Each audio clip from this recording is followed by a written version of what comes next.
तिहार माँ। फिर देहा तरस माँ नैना बरसना। फिर देहा तरस माँ नैना बरसना। फिर देहा तरस माँ नैना बरसना। आके दाई माहूला दुलारना। जो आवे दाई हो नौ दिन नवरात्रि के तिहार माँ। हाँ तिहार माँ। नौ दिन नवरात्रि के तिहार माँ।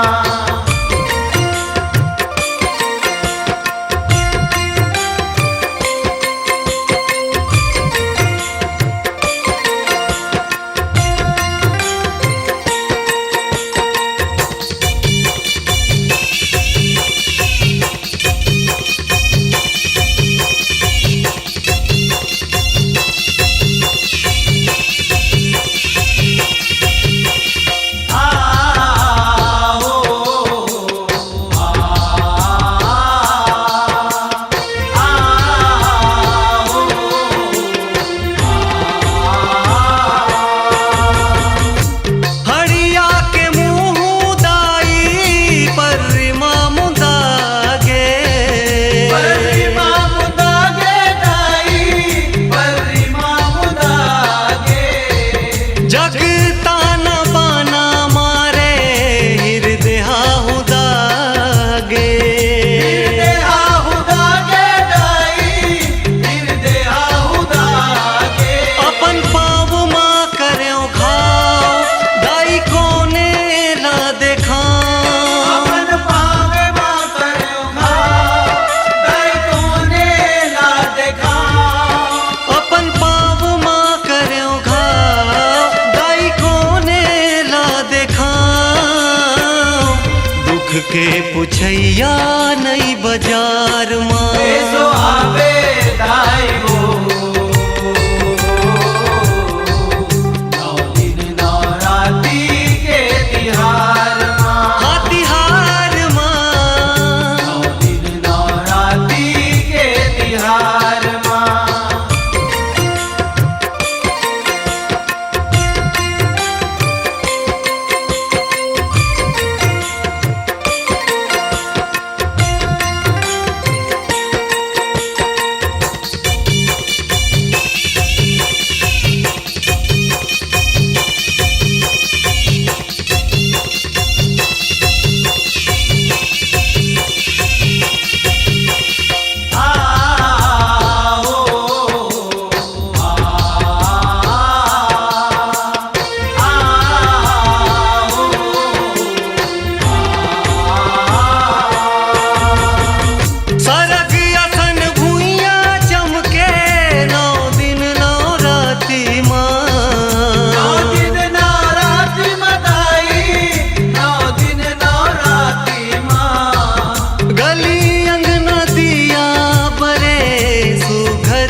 आवाज को दीजिए एक नया मुकाम। डिजिटल रिकॉर्डिंग की दुनिया का जाना पहचाना नाम स्वरांजलि, जहां गूंजती हैं ध्वनियां अपनी माटी की सौंधी सुगंध के साथ। छत्तीसगढ़ी संगीत के विविध रंग जो पहुंचाते हैं पूरे प्रदेश में डिजिटल रिकॉर्डिंग के संग।